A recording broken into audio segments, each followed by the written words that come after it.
kemuliaan sekali lagi bagi Tuhan kita. Amen. Silakan duduk saudara. Saya hanya sekedar ingin mengingatkan bahwa kita masih muda dan saya harap Anda senang Anda masih muda. Siapa yang merasa masih muda? Tolong lambaikan tangan bersama dengan saya. Alright. Malam ini mari kita buka firman Tuhan sama-sama. Yosua pasal yang kelima. Saya akan membaca dari ayat yang ke-6 sampai dengan ayat yang ke-12. Ini peristiwa yang terjadi pada saat mereka mulai masuk akan tanah perjanjian atau tanah Kanaan. Lihat apa yang terjadi dalam hidup mereka dan saya ada pesan Tuhan yang saya ingin sampaikan buat Anda pada petang ini. Yosua pasal 5 ayat 6 sampai dengan ayat yang ke-12. Saya harap kita masih ingat dia adalah the God of Amen. Amen. Itu a wish of success. Kalau Anda mengaminkan setiap bagian firman, Anda punya wish, Anda punya keinginan untuk berhasil. Alright, Yosua pasal 5, lihat pada ayat yang ke-6. Saya tanya siapa yang sudah ketemu Yosua pasal 5. Tolong lambaikan tanganmu sekali lagi. Alright, Anda orang-orang jenius. Lihat pada ayat yang ke-6. Sebab 40 tahun lamanya orang Israel itu berjalan melalui padang gurun sampai habis mati seluruh bangsa itu, yakni prajurit yang keluar dari Mesir yang tidak mendengarkan firman Tuhan. Kepada mereka itu Tuhan telah bersumpah bahwa ia tidak akan mengizinkan mereka melihat negeri yang dijanjikan Tuhan dengan bersumpah kepada nenek moyang mereka, akan memberikannya kepada kita, suatu negeri yang berlimpah-limpah susu dan madunya. Ayat 7. Tetapi anak-anak mereka yang telah dijadikannya ganti mereka itulah yang disunat Yosua, sebab mereka belum bersunat, karena mereka tidak disunat dalam perjalanan. Setelah seluruh bangsa itu selesai disunat, maka tinggallah mereka di tempatnya masing-masing di perkemahan itu sampai mereka sembuh. Dan berfirmanlah Tuhan kepada Yosua, hari ini telah kuhapuskan, perhatikan, celah Mesir itu daripadamu, atau aib Mesir daripadamu. Itulah sebabnya nama tempat itu disebut Gilgal sampai sekarang. Sementara berkemah di Gilgal, orang Israel itu merayakan Paskah pada hari yang ke-14 bulan itu, pada waktu petang di dataran Yeriko.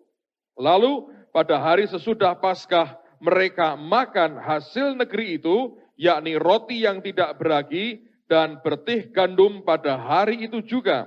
Lalu berhentilah mana itu pada keesokan harinya setelah mereka makan hasil negeri itu. Jadi orang Israel tidak beroleh mana lagi, tetapi dalam tahun itu mereka makan yang dihasilkan tanah Kanaan. Saudara sekalian, ada dua hal yang Tuhan taruhkan dalam hati saya dan saya ingin bagi buat saudara. Saya percaya kalau Anda bisa tangkap kuat dalam roh saudara, ini akan mengubah cara hidup kita dan pola hidup kita. Yang pertama, Anda perhatikan mengapa mereka harus disunat pada waktu itu. Rupanya tujuan sunat, Tuhan berkata, hari ini telah kuhapuskan celah atau aib Mesir itu daripadamu. Setiap orang yang lahir baru, mestinya kita semua mengalami, pada masa lampau kita ini punya aib, punya celah dalam hidup kita.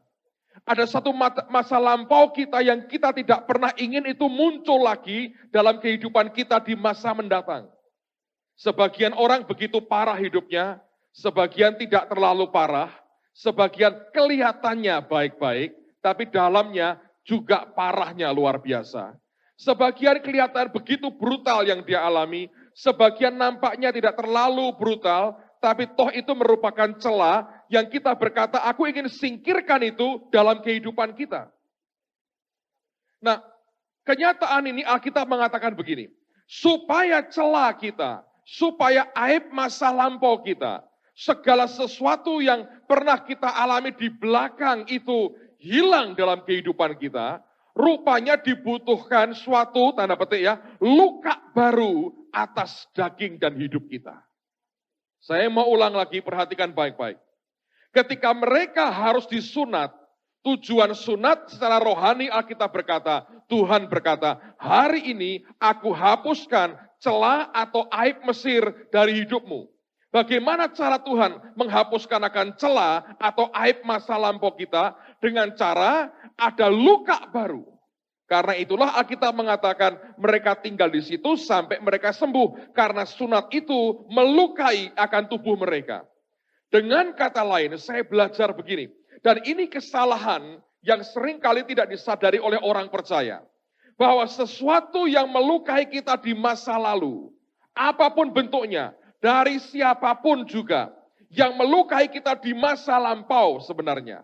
Untuk menghilangkan luka di masa lampau, dibutuhkan suatu luka baru pada hari ini. Coba renungkan dulu saudara. Karena ini kejadian terjadi ya, ada seseorang datang ke saya. Saya tidak bisa ceritakan detail akan keadaannya, tapi menyedihkan sekali, bukan orang Semarang. Dia tidak punya orang tua, tidak punya papa sejak kecil, jadi tidak punya figur orang tua. Siapa yang masih punya papa? Coba angkat tangan tinggi-tinggi yang masih punya papa. Saya juga masih punya, saudara. Anda tahu Anda orang berbahagia? Anda punya papa di dunia ini. Pak, tapi jahat Pak. Lumayan. Daripada engkau lahir dan from nowhere, saudara, Anda masih ngerti ini papa saya. Nah, ini anak tidak punya figur papa. Akibatnya hidupnya kacau balau. Dan dia jadi seorang gay. Anda tahu gay? Siapa yang tidak tahu gay? Coba angkat tangan. Yang tidak tahu tolong sebanyak beritahu.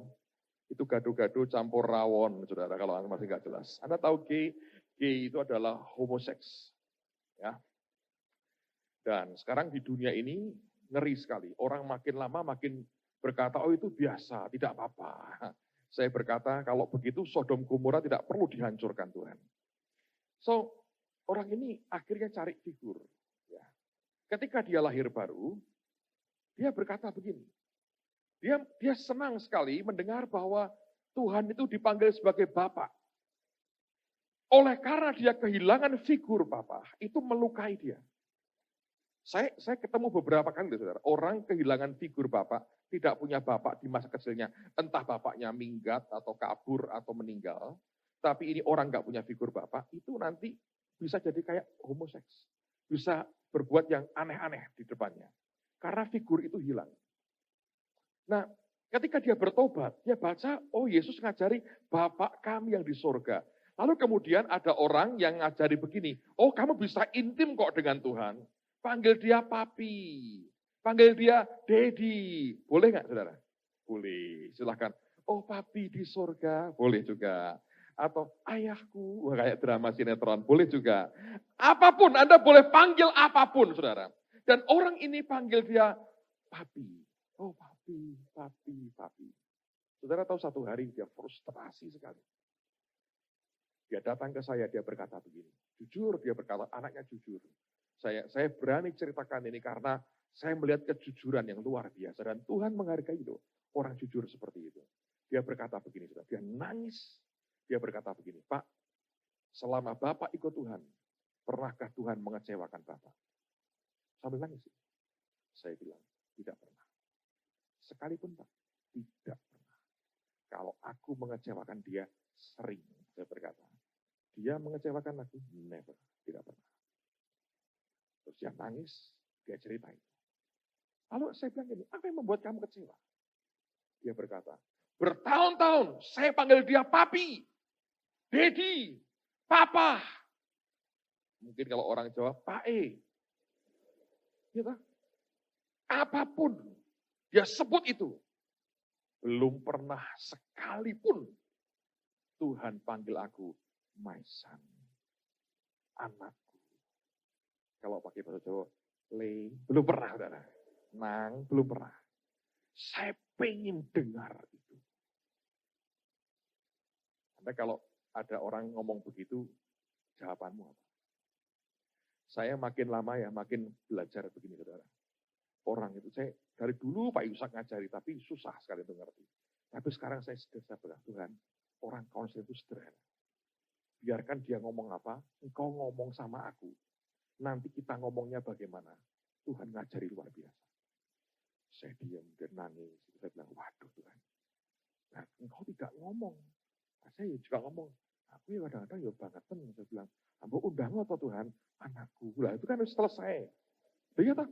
Terus saya ngomong, "Tapi kenapa tidak mengundang Sang atau Le atau my son?" Loh, ya toh? Ambo ngomong Tuhan, bener untuk seneng. Nah gitu tak kok kau tidak ngomong. Tuhan ngomong sama saya. Memang aku tidak ngomong. Sengaja. Loh, saya bilang, "Tuh anakmu ini butuh." Tuhan ngomong sama saya. Ini yang salah. Seringkali ada luka di masa lampau.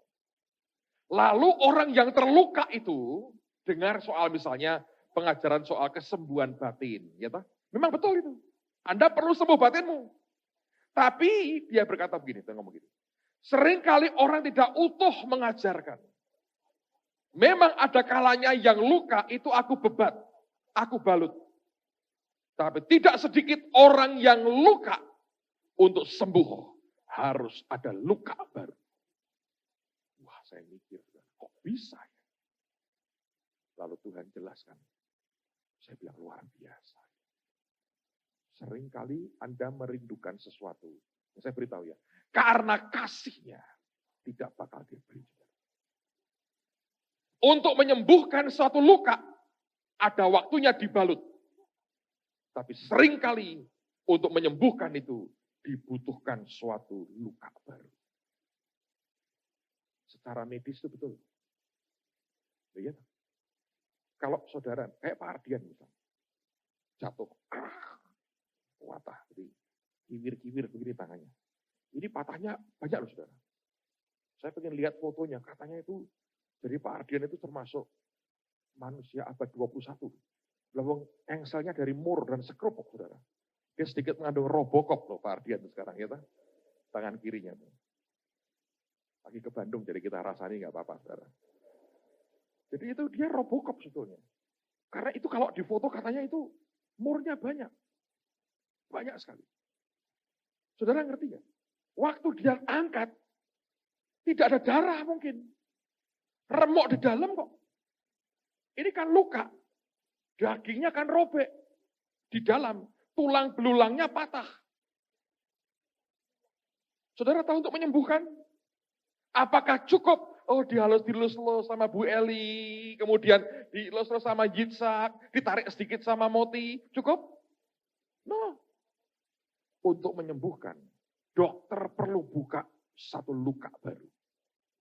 Harus dibuat luka baru. Itu pisau bedah, bukan. Bukan. Kira-kira gitu kan, saudara? Saya nggak tahu. Mestinya begitu kan? Nggak mungkin toh dari luar. Nggak mungkin toh. Itu pisau bedah. Orang bilang, Pak ini kan sudah luka. Ya, untuk menyembuhkan perlu luka baru. Nah ada jenis luka-luka dalam hidup kita. Yang kalau saudara sampai meratap-ratap mengharapkan Tuhan ngelus-ngelus Anda. Dia berkata, aku nggak bisa. Itu akan membuat busuk di dalamnya. Harus ada luka baru. Dan itu harus dihadapi oleh anak Tuhan. Karena kasihnya. Ada banyak hal, saudara, yang kita ketakutan. Yang kita berkata, aduh ini aku nggak bisa ini. Tapi oleh Tuhan sengaja dibenturkan. Saya ngalami sendiri, saya cerita. Saya ini orangnya minder. Dulu. Sekarang kadang-kadang masih ada bekasnya. Bahwa hilang 100%, saya bilang belum, saudara. Loh, ini jujur, apa adanya saya ngomong. Kadang-kadang itu bisa tanpa sebab rasa rendah diri saya keluar, saudara. Aneh, tuh. Tapi dari kecil saya ini dididik ya. Saya nggak nyalain siapa-siapa lah. Tapi memang saya minder. Sampai SD kelas 3, papi saya itu masih nungguin saya di sekolah.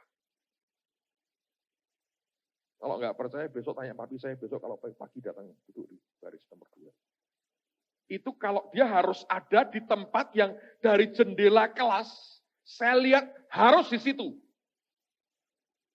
Kalau ingin buang air kecil, dia pergi, saya tunggu-tunggu nggak muncul-muncul, di kelas bisa nangis sendiri. Gurunya bingung, loh kamu kenapa nangis? Papiku hilang, nggak ada. Coba bayangin. Nah, saya punya anak lagi, kebalikan. Kuanen kalau ini, saudara. Nekatnya luar biasa. Harus diketok sedikit. Tapi saya dulu itu orangnya takut, minder. Gak berani. Setelah gede, tetap minder. Teman-teman sekitar saya sekarang ini, waduh, mentalnya hebat. Saudara Terry itu, wah, saya akui itu luar biasa. Benar, saudara. Tanya, kenapa? Tanya dia sendiri, nggak tahu. Bisa menari di antaranya. Lu, saya dulu nggak mungkin menari kayak Pak Terry gitu, nggak mungkin saya. Lalu di kelas sudah ngerti. Hitungan berhitung, dulu kan nggak ada matematika berhitung. Sampai di depan kelas suruh buat begitu ya. Dilihati orang sekian puluh itu. Hilang semua kok. Minder. Berat mindernya. Ketika saya lahir baru, mulai berkurang. Tetap perubahan itu Tuhan itu luar biasa. Tapi itu bekasnya masih kuat. Jadi saya ini dari background minder. Saudara tahu bagaimana cara Tuhan mulai ngilangin minder saya. I think sudah 90% lebih hilang lah. Kalau udah 130% Pak. Nanti dari minder jadi tidak duwisin kalau sampai gitu saudara. Tetap harus punya rasa malu dengan dosa, dengan ya toh. Karena hilang sampai bablas itu tidak duwisin. Malah terus bablas ngisin-ngisini gitu saudara. Ya toh. Tapi saya minder. Anda tahu cara Tuhan didik saya? Orang minder itu kan ketakutan, dengan orang ketakutan. Dia tidak memprotek saya berkata, kalau begitu nak, jadilah pertapa saja. Enggak tuh. Dia enggak ngomong saya untuk naik ke gunung, bangun kuil di sana, lalu bertapa seorang diri. Enggak tuh. Itu kan yang kita inginkan ya dalam banyak case berbeda. Tapi yang kita mau kan begini. Tuhan di mana kelemahanku, tolong diprotek. Enggak bisa. Ada banyak hal, karena itu merupakan luka di dalam. Maka untuk menyembuhkan, butuh luka baru. Supaya minder saya ini hilang, harus terbiasa dipermalukan. Anda ngerti? Sampai tidak gampang malu, tapi tidak sampai malu-maluin. Saudara. Ngerti ya? Ini mesti dihadapin. Dibuat dalam banyak kejadian, sampai sudah kayak orang tidak berdaya, lalu tiba-tiba Tuhan angkat. Lalu dibuat sadar, oh bersama Tuhan bisa berbeda. Ngerti tidak? Saya beri contoh. Saya ini ngalami banyak. Dipermalukan orang itu sudah sering. Atau keadaan yang saya anggap mempermalukan saya itu sering. Tapi mungkin ada peristiwa yang saya perlu cerita pada saudara. Tahun 97 saya itu ke India. Saya dengan Bu Tina dan Ibu Linda Bernard. Mulanya begini, tahun 96 ada hamba Tuhan namanya Bob Weiner, khotbah di gereja ini, hari apa itu, Kamis atau apa saya lupa. Dia datang di depan sana ngomong sama saya, Pastor, aku ini punya proyek di India tahun depan. Aku mau melatih 10.000 mahasiswa dari seluruh India. Kita train mereka untuk menangkap negara itu bagi Tuhan. Wah, saya terbakar, luar biasa. Nah, jemaat masih kecil pada waktu itu. Dia ngomong begini, boleh nggak aku ambil persembahan untuk India? Saya bilang boleh. Nanti malah tak tambahi kas gereja kalau perlu. Dan betul kita nambahi. Pada waktu itu kalau tidak salah $1.000 kita berikan buat Bob Weiner. Zaman itu kan kita nggak punya uang. Jadi itu hampir semua uang kita dipersembahkan. Ketika dia khotbah soal India, Tuhan ngomong sama saya gini, nanti kamu ikut dia ke India. Saya bilang, wah Tuhan, aku nggak enak dong. Tetap kan ini orang timur. Kalau aku menawarkan diri, nggak lucu. Saya bilang, kalau betul dari engkau, suruh dia ngajak saya. Kebaktian selesai, dia ngomong sama saya, ini bareng, kamu bisa nggak ikut aku ke India? Wah, ya ini yang saya tunggu. Langsung saya bilang, yes sir, saya ikut. Singkat cerita, kami pergi, saya, istri saya, sama Ibu Linda. Kami harus stop over di Singapura, karena pesawat ke India itu tengah malam dari Singapura. Dari pagi sampai sore, tidak ada acara. Saya mencoba jadi suami yang baik, mengantar istri saya shopping, saudara. Kami ke Orchard Road, wah keren sekali, saudara. Mau ke India, shopping dulu. Itu merupakan first stop kami, luar biasa. Karena cinta jiwa-jiwa kami shopping. Nah, jiwa-jiwa maksudnya istri dan anak-anak saya, itu karena itulah saya cinta jiwa-jiwa. Tapi ini aneh yang saya alami. Begitu kami jalan di Orchard Road, dia lagi pilih tas atau apa saya masuk. Tiba-tiba itu bisa perasaan, saya bilang, kenapa ya Kak, kok bisa pusing dan mau muntah rasanya. Mendadak jadi masuk angin. Bukan karena begitu rohani, shopping langsung pengen sakit, saudara. Oh enggak. Memang begitu, saya bilang sama istri saya. Sudah kamu bawa duitnya kan kamu yang bawa. Jadi aku boleh nggak aku pulang ke hotel. Ini kok rasanya kok mau sakit. Ya izinkan saya balik ke hotel. Begitu masuk kamar hotel, sakitnya itu hilang. Yang ada cuma keinginan untuk sembahyang pakai bahasa roh. Saya doa pakai bahasa roh. Nah, saya datang ke India tidak karena Bob Winder ngundang saya khotbah loh. Saya berkata, saya memang mau belajar. Caramu training orang seperti apa? Jadi dia bilang, boleh. Saya nggak prepare apa-apa toh. Saya bahasa roh. Kenceng di kamar itu. Begitu selesai, Tuhan ngomong. Ngasih firman, saudara. Dan itu beberapa ayat dia ngomong dalam bahasa Inggris. Jadi saya ambil Alkitab bahasa Inggris saya catetin, saudara. Setelah selesai beberapa poin, sadar loh, kok aku seperti orang mau khotbah. Di hati saya berkata, wah ini repot ini. Mesti aku khotbah di India. Nah waktu itu saya belum terbiasa seperti, sekarang lebih terbiasa dulu saudara. Kalau mau khotbah bahasa Inggris itu, waduh perlu mujizat saudara. Karena itu kan bukan bahasa ibu ya toh. Lidah bisa kepelintir-pelintir sebetulnya. Jadi saya waktu itu saya siapin, saya bilang, wah ini ada sesuatu. Lalu kami terbang ke India, nginep semalam di Madras, lalu besok pagi terbang ke Hyderabad. Begitu pesawat itu mau turun, saya ngomong sama istri saya, wah aku disuruh khotbah sama Tuhan. Karena itu urapan turun, kuatnya luar biasa. Sampai panas sekali di kepala saya bilang, waduh, mesti aku suruh khotbah ini, aku bisa ngerti ini. Di luar pemikiranku, tapi ini mesti suruh khotbah. Di situ mulai jantung saya itu karena orang minder, saya bilang. Wah lah aku khotbah dideloi Bob Winder, dideloi orang gini-gini. Iya ini orang kampung ini khotbah repot. Nah kalau sama orang India tak nggak apa-apa, aku geleng-geleng begini beres. Nah ini hamba-hamba Tuhan yang deloi susah nih, saya bilang. Waduh itu pergumulan saudara. Kami sampai di hotel siang hari, nggak kuat, sudah capek tidur. Sore jam 5, Bob telepon saya di kamar saya, Bob Winder. Ya, terus dia bilang welcome, segala macam. Terus dia bilang gini, Pastor kami sudah berdoa. Kami akan minta Anda bicara 3 session. Di otak saya berkata, celakalah aku. Ya toh, hati berkata, aku sudah tahu. Jadi struggle, terpaksa saya bilang, oke. Wah, katanya jawabannya meyakinkan. Dalamnya sudah cekot-cekot niati saudara, karuan. Nah saya beritahu, ini caranya dia. Hari pertama luar biasa, pujian, penyembahan luar biasa. Lalu kemudian apa yang terjadi saudara? Terus kami dikumpulkan Bob Winder paginya. Dia bilang begini, itu hamba Tuhan gede-gede saudara. Saya kan minder, saya ini diem, Bu Linda lihat orang-orang gede-gede gitu ya. Dia bilang sama saya, Pak Petrus, saya tak balik kamar saja ya. Bu, enggak usah balik kamar, mulih wae saya berkata. Loh, saya minder Pak.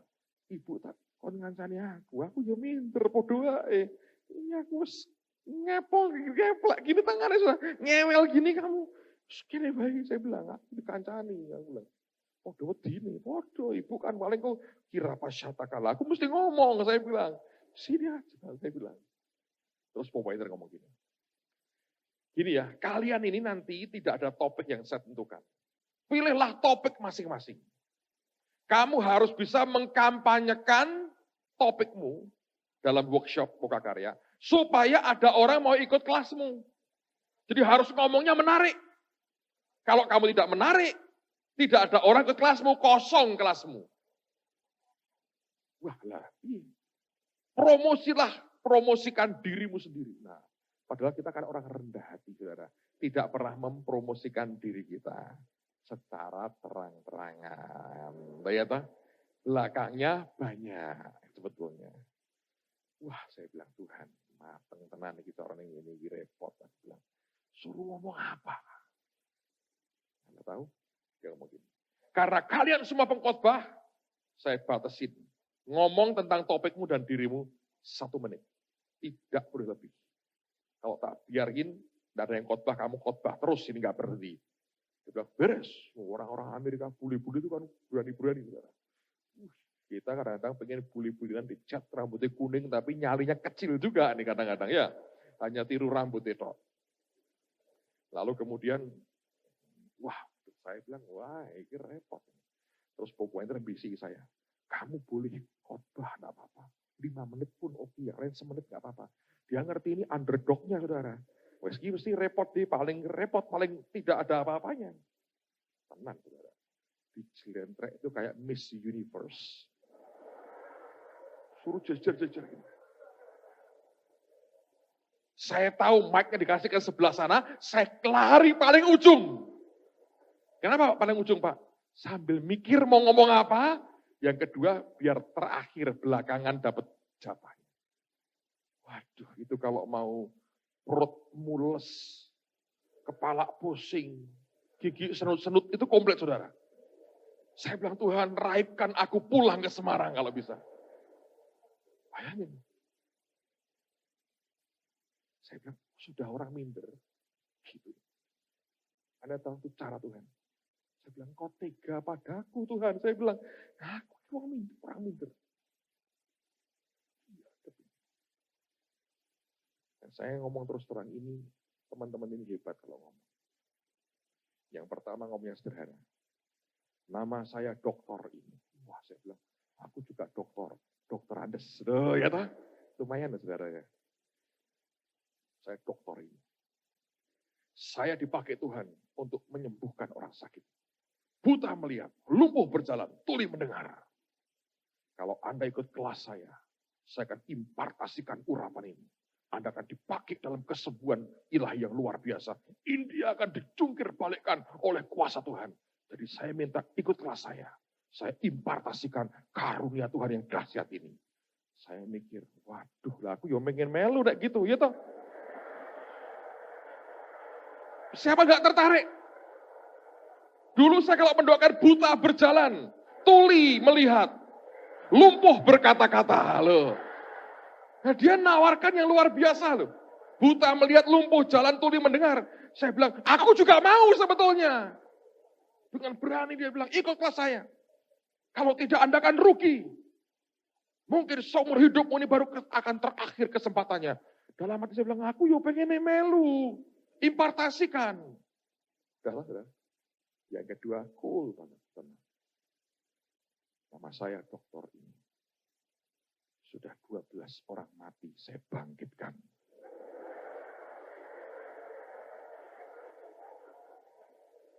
Tuhan menunjukkan kunci-kunci membangkitkan orang mati. Ikut kelas saya. Biar India melihat kuasa Tuhan. Orang mati di jalan itu banyak di Kalkuta, di kota besar. Orang mati di jalan mati. Anda akan lihat orang-orang mati dibangkitkan. Dan Tuhan mengatakan kepada saya, menyatakan buka rahasianya. Siapa yang ingin membangkitkan orang mati? Wah semua angkat tangan saudara. Ikut kelas saya. Saya mati saya bilang, aku juga pengen. Oh, belum pernah. Pernah sekali disuruh orang tangi, saudara. Tanya istri saya ini, pernah loh saya ini berdoa kebangkitan Pak Timotius apa ini pernah. Doa kebangkitan. Tapi belum berhasil. Hampir kurang sedikit. Belum. Tapi. Terus saya gini dari belakang. Wah lagi harus dijipok loro ya toh. Sakit sebelum mati dia yang ngurus, setelah mati dia yang ngurus. Lah ini masih 9 lagi nih sebelum ke saya. Ini orang minder loh saudara, orang minder nih. Saya bilang gini, Tuhan kok tegel mbak aku. Bukan mangkat, aku maunya belajar. Tapi tidak dikonteskan kayak Miss Universe gini. Orang ketiga ngomongnya gini, Anda tahu di India banyak orang miskin. Dia bilang, siapa yang ingin hidupnya secara keuangan berkelimpahan, angkat tangan. Semua angkat tangan, saya juga saudara angkat tangan. Saya semangat sekali. Tuhan beri saya urapan 100 kali ganda. Saya akan ajari Anda dari firman. Ini bukan John Avansi loh. Ini belum John Avansi loh saudara. Ini sudah ngomong gini. Kalau Anda ikut kelas saya, hidupmu pulang berkelimpahan. Siapa yang ingin pegang uang untuk kemuliaan nama Tuhan? Semua angkat tangan dua-duanya saudara. Karena mereka butuh uang. Saya juga angkat tangan. Aku juga mau. Jadi 3 ini sudah dunia akhirat mereka pegang semua. Lihat toh. Nggak perlu yang lain toh. Saya makin mereka ngomong, saya makin lemes saudara. Nah aku ngomong apa? Yang keempat, Tuhan beri urapan rasuli kepada saya. Sudah 10.000 gereja saya dirikan. Kalau Anda ingin jadi orang besar di hadapan Tuhan, ikut kelas saya. Ribuan gereja berdiri di India. Semua tepuk tangan. Saya ikut tepuk tangan. Aku yuk gelem mau jemaat tuh jadi sidik, saudara. Saya mau tepuk tangan juga, saya bilang. Tuhan yang tuh caranya gini toh. Baru 4. Saya di urutan ke-10 atau ke berapa tuh? No. 15 semua, saudara. Saya di nomor 15. Bayangin. Ada satu yang orang India. Dia sudah grogi juga. Dia persis sebelum saya. Sudah grogi dia. Waduh, sudah obah terus badannya, saya bilang.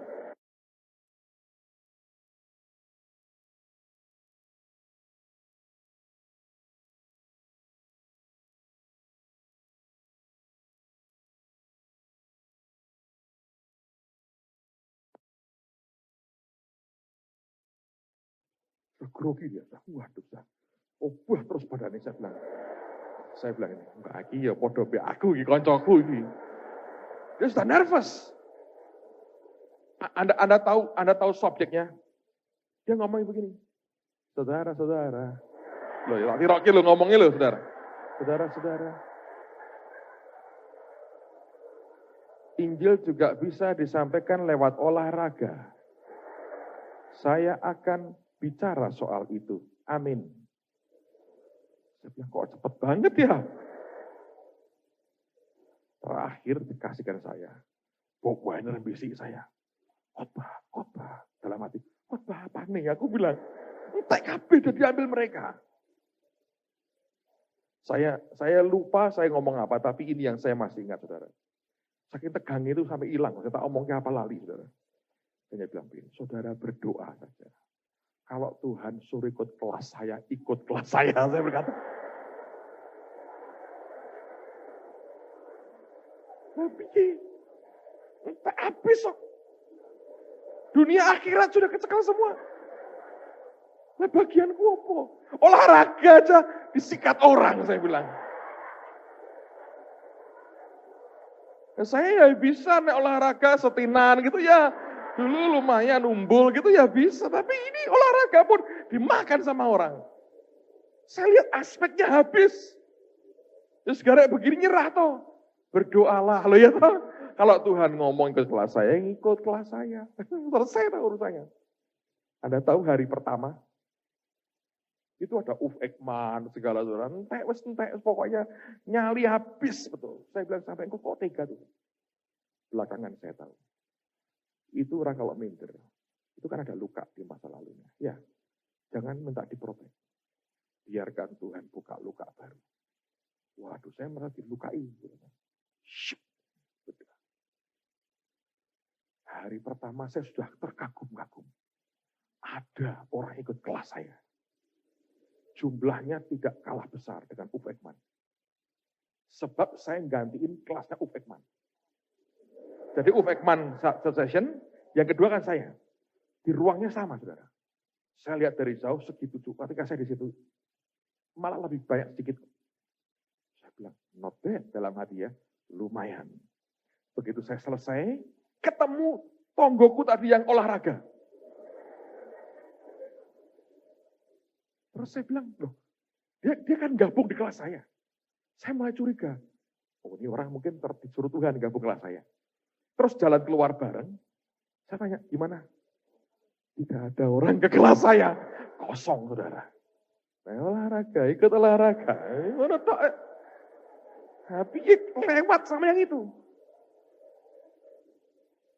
yang luar biasa pada hari terakhir, tanya istri saya, yang ikut kelas saya sudah tidak muat, dibuat di lapangan. Saya bilang, Tuhan bilang gini, nah, kamu tahu sekarang, kalau aku mau, bisa.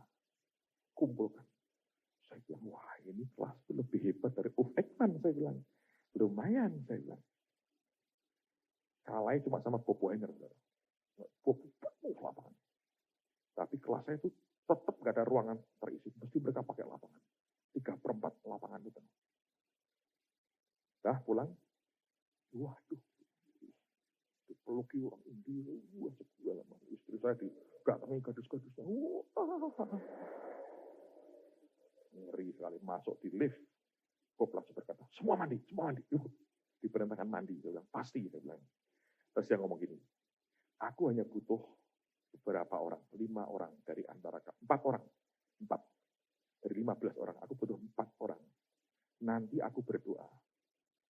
Dan kalau Tuhan suruh yang 4 ini, tolong sedia kembali ke India lagi. Aku mau ambil 100 orang dari 10.000 ini yang inti. Didik mereka 1 bulan. Saya bilang ini di hati, aku rasa Arab serak bakal kepilih awal ini. Pokoknya kan India sekali lumayan, saya bilang gitu. Hadirin, saya udah nggak mikir. 2-3 minggu kemudian, fax masuk di kantor saya. Bob berkata, aku berdoa, aku yakin kamu satu di antaranya yang mesti ngajar 100 orang pilihan. Saya bilang, Tuhan, Engkau luar biasa. Engkau Tuhan yang luar biasa. Anda tahu, saudara? Dengar baik-baik. Tuhan harus membuat luka baru. Sering kali kita berpikir, kok tegel ya? Gitu ini. Dengan pengalaman itu, tapi rasa rendah diri dan tidak percaya diri saya mulai dipatahin. Dia berkata, kalau kamu tergantung dan bergantung kepadaku, aku bisa buat perkara yang luar biasa lewat hidup. Hal yang sama dengan Anda. Jangan nangis-nangis minta, kenapa nobody loves me? Anda itu tentara Kristus, tahu nggak? Anda ini tentara Kristus. Tentara itu tetap punya rasa takut. Tanya, kalau mau perang takut, mesti ada wong namanya manusia. Robot, nah itu lain ceritanya. Tetap punya rasa takut, itu punya. Tapi komandannya nggak pernah berkata gini, siapa yang takut? Wes kowe mumpet to wae rasa perang. Oh, tidak ada tuh. Anda tahu cara ngatasinya? Gampari dulu saudara kalau perlu. Ya toh? Coreng-coreng muka suka karena aku kebagian nganggo wedak. Oh, ayo. Bukan dikasih lipstick lu suruh jalan begini-begini, enggak. Goblok. Diatasi rasa takutnya. Jadi seringkali butuh luka baru. Tentara itu nek sudah ketembak, keserempet gitu, keluar darah gitu. Wah, beringas, saudara. Ngerti? Itu luka itu mematahkan rasa takutnya. Beberapa saya pernah dengar tentara cerita, kalau sudah dengar bom sekian kali, hilang takut itu. Beringas mereka. Jadi mereka bisa fight seperti tentara beneran. Bukan yang baik. Rano tentara ngono rano. Permisi ya, saya mau menembak. Ngono. Tentara kok begitu? Nggak ada. Patahin rasa takutnya. Itu dibantu. Anda tahu para trooper, orang-orang yang pasukan payung itu. Itu nggak ada itu. Monggo mas lompat. Nggak ada itu. Itu jorok itu.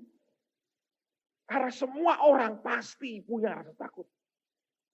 Cuma dibutuhkan luka baru seringkali. Dibentur lagi. Boom. Ketika dibentur begitu, jangan terus nangis. Teganya engkau Tuhan. Kok dangdutan malahan saudara. Biarin. Dihadapin. Luka baru ya luka baru. Itu dong, mesti punya nyali begitu. Kalau tidak engkau bisa masuk kanan kamu. Amen, saudara. Nah, hal yang kedua, perhatikan baik-baik. Ini ada hal yang aneh. Alkitab mengatakan begini.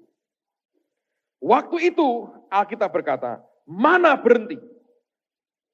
Dan Alkitab mengatakan mereka makan hasil negeri itu. Ayat 12, lalu berhentilah mana itu pada keesokan harinya setelah mereka makan hasil negeri itu. Jadi orang Israel tidak beroleh mana lagi. Tetapi dalam tahun itu mereka makan yang dihasilkan tanah Kanaan. Nah perhatikan baik-baik. Mana itu memang enak. Dalam pengertian begini, Anda tidak usah kerja. Tiap hari ketika embun turun, gitu, cuma keluar. Sambil ngantuk-ngantuk kita Anda ambil. Tapi mana itu tidak bisa Anda ambil over atau lebih dari kebutuhanmu hari itu. Kecuali kalau besoknya Sabat, baru boleh ambil double. Nah ada orang-orang mencoba berkata, kita ambil untuk reserve, serep, untuk cadangan hari berikutnya. Itu keluar ulatnya. Nah ketika firman berkata, mereka tidak makan mana lagi, mananya berhenti. Memang, dengerin ya, kelihatannya lebih susah. Tapi di situ, tanda petik ini, engkau boleh menulis nasibmu sendiri. Ini luar biasa. Sebab Alkitab berkata, waktu mereka makan bertih gandum, dari hasil tuayan mereka, mereka bisa punya lumbung. Mereka punya saving, mereka punya tabungan. Anda mau nuai seberapa banyak, itu pilihanmu. Tergantung taburan dan cara mengerjakan tanahmu. Jadi ketika yang biasa nyaman itu dibuang Tuhan, jangan nangis, saudara. Jangan merengek, jangan meratap.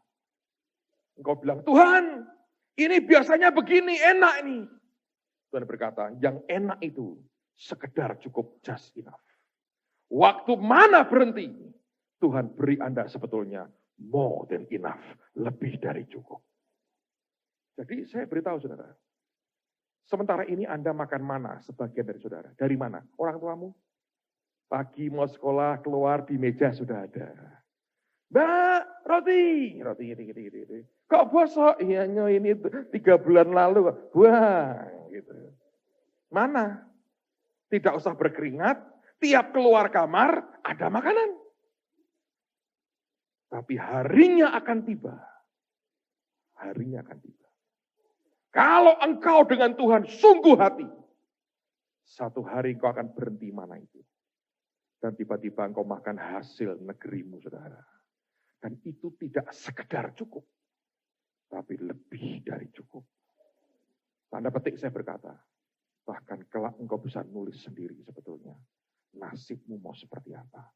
Anda akan sekaya apa? Setinggi apa hidupmu? Anda tentuin sendiri. Luar biasa. Sebab bagi Tuhan dia berkata, aku hentikan mana kenyamananmu. Aku beri engkau semua potensi engkau mau berkembang seperti apa. Anda tetap berkata, gua mau melarat, ya silahkan. Tapi kalau engkau berkata, aku mau tumbuh dalam Tuhan, mau setinggi apa, sekuat apa, pilih sendiri. Luar biasa. Cuma memang tuayan tergantung kau mengerjakannya dan taburan hidupmu di dalam dia. Ini yang tidak banyak disadari orang percaya. Tapi saya mau katakan buat saudara, perlu bagi setiap kita menyadari, ketika mana berhenti, yang nyaman hilang, bukan karena Tuhan jahat dengan saudara. Sebab dia mau memberi yang tak terbatas di dalam kehidupan kita. Luar biasa. Butuh orang biasa, tapi melakukan tindakan yang luar biasa. Dan akan menghasilkan perkara yang luar biasa. Pertanyaan saya malam ini begini. Kapan terakhir Anda melakukan tindakan dalam Tuhan yang luar biasa? Ya itu Pak, waktu saya akhirnya lahir ke dunia itu luar biasa buat saya. Ya betul juga. Tapi Anda sedang dipaksa untuk luar biasa. Tapi secara sadar, kapan terakhir? Coba tanya dalam dirimu. Kapan terakhir Anda buat extraordinary step dalam hidup? Oh itu butuh orang luar biasa Pak? Tidak. Butuh orang biasa. tapi berani buat tindakan yang luar biasa. Baca di Alkitab. Tidak ada bahasa Jawanya ini. Orang kok ujuk-ujuk, tahu ujuk-ujuk? Ujuk itu apa? Tiba-tiba. Ya, tiba-tiba itu naik itu enggak ada. Ada trace ke belakang, tarik ke belakang. Saudara akan lihat ada tindakan-tindakan yang extraordinary. Saya beritahu saudara, begitu Anda sudah main di level extraordinary, Anda itu paling jengkel sama orang yang mau hanya ordinary biasa. Biasa-biasa. Suatu orang berkata, ini wasting time. True. Tapi saudara harus menyadari, kalau kenyamanan diambil dari hidup kita, bukan karena Allah jahat dengan kita. Sebab karena Tuhan cinta, mau sediakan yang tak terbatas dalam kehidupan kita. Seringkali kita lebih mudah begini. Tuhan mau kita begini. Seorang ibu yang punya panti asuhan anak-anak yatim piatu. Satu hari dia tulis surat kepada Henry Ford yang menciptakan mobil Ford. Dia berkata, Tuan Henry Ford, saya butuh uang $1 juta. Saya mau bangun ini untuk anak-anak panti asuhan kami. Tolong minta sumbangan $1 juta, Tuan Henry Ford. Henry Ford ini baik. Dibalas suratnya. Dia berkata, ibu yang baik. Bersama ini saya berikan sumbangan saya buat Anda. Tahu diberi berapa saudara? 2 sen. 1 juta itu sekarang ini kira-kira 850 juta ya, rupiah yang diminta. 2 sen itu berarti berapa yang kira-kira ya? 160 atau 1.600? 160 rupiah. Jadi yang diminta 850 juta, yang diberi cuma 2 sen. Kira-kira 160 mungkin, atau 1.600 saya nggak tahu. Ini wanita, lihat uang 2 sen. Anda kalau mau cari yang sen-senan, kalau di Amerika banyak. Cari di mall yang ada lubang isinya air, atau air muncrat, itu loh saudara ya. Air gitu. Itu selalu orang itu mesti buang air. Bukan buang air, buang uang logam ke situ. Nah, Samuel itu kalau di Amerika seneng. Nanti datangi gitu, golek duit dikumpul ke. Gitu. Pinter nyinggai duit ya. Jadi itu 2 sen. Tapi ibu ini luar biasa. Dia mestinya bisa kecewa, bisa bilang, orang kaya, pelit. Kan itu. Ini ibu sing lupa. Dia pikir 2 sen. Tapi yang ngasih seorang Henry Ford. Yang pernah dalam sekian belas tahun saja. Separuh Amerika naik mobilnya dia. Luar biasa. Dia bilang, aku tahu ya. Anda tahu? Dia beliin apa? Kacang. Bukan kacang goreng dan kacang garing. Bukan, saudara. Kacang. Benih kacang. Kacang biasa. Dan 2 sen waktu itu, Anda dapat 1 plastik segini. Isinya mungkin banyak. Dia belikan kacang. Dia ngomong sama anak-anaknya. Kita ini punya kebun yang cukup luas. Mari tanamin kacang. Tanamin kacang. Tumbuhlah. Sebagian dijual. Sebagian tanam lagi. Makin lama makin gede, makin gede, makin gede. Sehingga tanahnya makin banyak, makin berkembang, makin berkembang, makin berkembang. Sekian tahun lewat. Dia punya perkebunan kacang. Ladang kacang luas sekali. Dari 2 sen. Terus kemudian dia tulis surat kepada Henry Ford. Dia berkata apa? Tuan Henry Ford, saya ibu yang pernah minta sumbangan $1 juta. Dan Anda memberi kami dalam kemurahan hatimu 2 sen. Izinkan kami mengucapkan terima kasih. Uang itu kami belikan kacang. Dan kami tanam di ladang kami. Sekarang kami punya sekian hektar ladang yang kami tanami kacang. Dan jadi berkat besar buat kami. Terima kasih banyak. Anda tahu, Henry Ford baca itu. Dia ambil ceknya. Dia tulis cek $1 juta. Dia kirim ke ibu. Tanpa diminta kedua kalinya. Sebab dia tahu, ini orang tahu bagaimana hidup dan tangguh dalam kehidupan dan benar dalam cara mengelola keuangan. Anda punya apa hari ini? Kacang, Pak, kuaci, Pak, boleh, nggak masalah. Tapi one day Anda harus siapin. Mana bisa berhenti? Mungkin ketika engkau masih kuliah, ketika engkau sekolah, tiba-tiba mana berhenti. Di Amerika waktu kita Krismon, ada banyak pelajar harus pulang karena mana dari orang tuanya berhenti, saudara. Sayang, tidak banyak yang tahu bahwa ketika mana berhenti, mana itu terbatas. Ketika yang terbatas berhenti, bukan berarti mereka bangkrut. Sebab Tuhan punya yang tak terbatas, yang unlimited, yang disediakan buat kita. Tergantung mental kita sekarang. Anda mau nikmati Kanaan. Sebab ini harus mereka lewati. Anda tahu kenapa?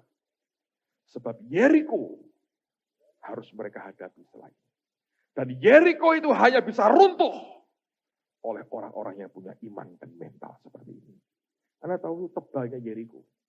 Yeriko itu punya dua tembok. Tembok dalam dan tembok luar. Tembok dalamnya itu tebalnya 3,6 meter. Tembok luarnya 1,8 meter. Kalau digabung total 5,4 meter tebal temboknya. Manusia biasa tidak akan pernah sanggup menerobosnya. Tuhan yang bisa. Tapi Tuhan tidak pernah merespon kebutuhan kita. Dia merespon iman kita. If you can believe, kalau engkau bisa percaya, dan engkau bisa berkata, mana berhenti dalam hidupku. Artinya ada yang unlimited, Allah sediakan bagi hidupku. Kalau engkau bisa percaya itu, tidak ada benteng yang terlalu kuat buat hidup kita. Mesti jebol semua. Anda akan lihat dari tempat ini, muncul orang-orang yang extraordinary, yang tidak mau biasa-biasa, yang punya spirit of excellence, yang berkata, bersama dengan Tuhan, aku sanggup melakukan segala perkara. Oleh karena Kristus yang memberi kekuatan kepadaku. Saya berdoa malam hari ini. Jangan biarkan dirimu jadi orang muda yang biasa-biasa. Anda harus jadi orang muda yang luar biasa dalam Tuhan. Ayo berdiri sama-sama, saudara.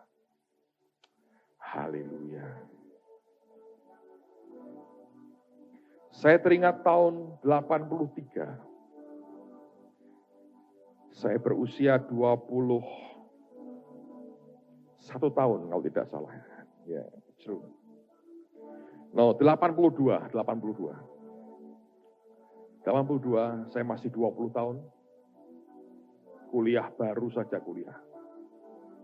Satu hari saya lihat di papan pengumuman di kantor Yayasan Sangakala tempat kami aktif melayani. Ada leaflet, ada brosur dari Billy Graham Ministry.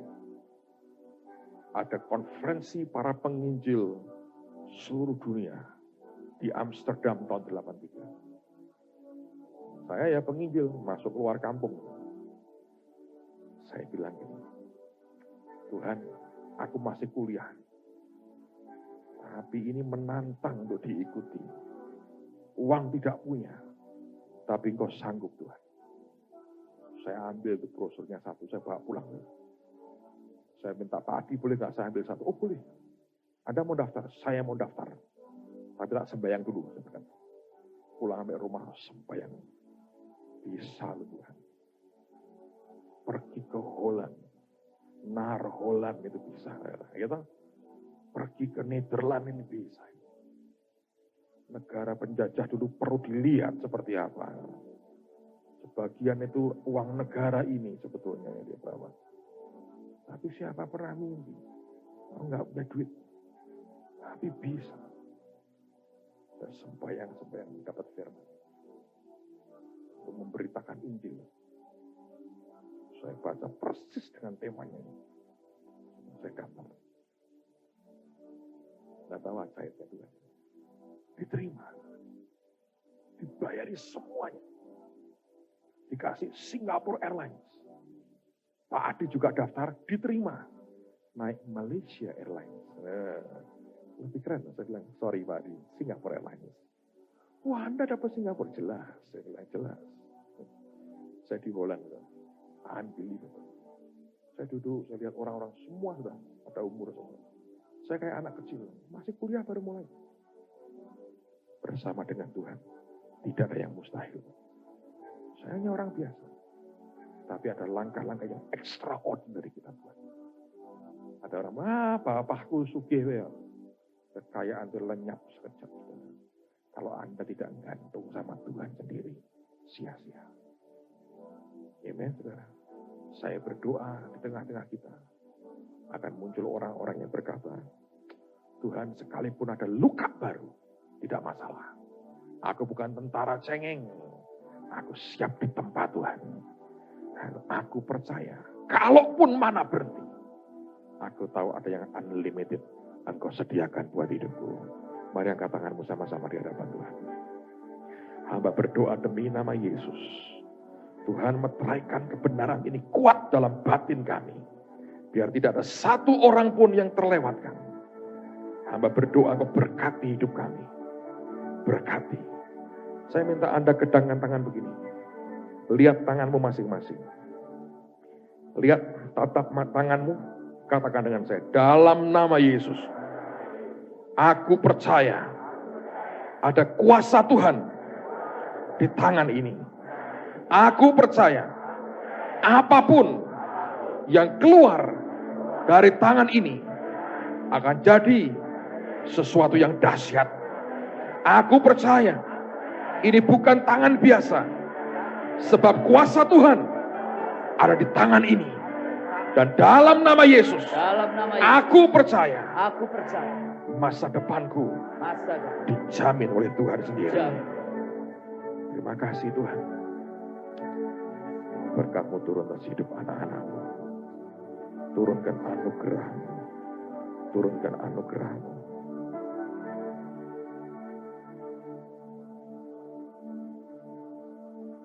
Thank you, Father God.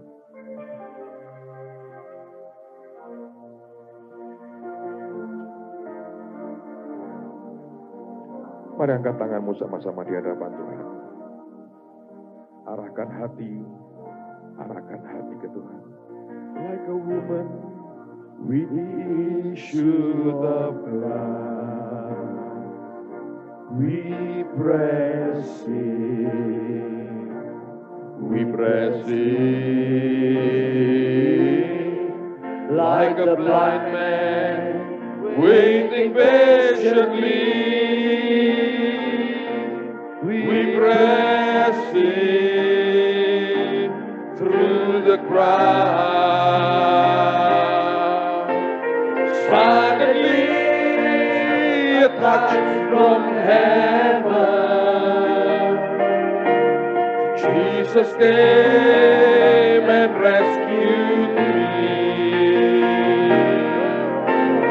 Suddenly a touch from heaven. Jesus came and set me free. Katakan lagi, saudara. Like a woman with the issue of blood. We press in like a blind man waiting patiently. We press in through the crowd. Suddenly a touch from heaven. Jesus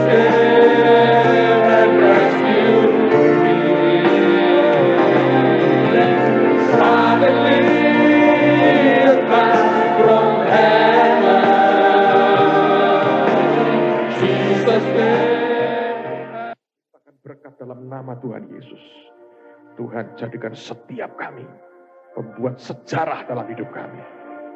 Kami tidak mau peduli dengan keadaan sekitar kami. Karena kami hidup bersama Yesus yang mengalahkan maut, pencipta yang luar biasa. Kalau Engkau memakai kami, tidak ada orang bisa menahannya.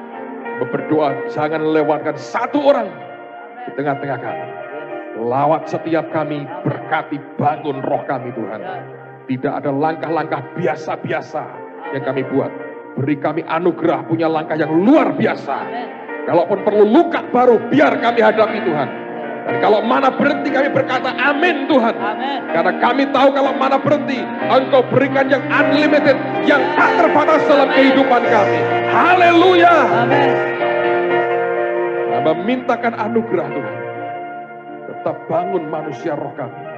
Bangun manusia roh kami untuk kemuliaan nama-Mu. Dan Tuhan, Kau terimakan korban kami juga pada hari ini. Yang extraordinary kami beri di hadapan Tuhan. Kami mau berlatih dalam segala hal. Melakukan yang tidak biasa-biasa. Untuk kemuliaan nama-Mu. Di dalam nama Tuhan Yesus.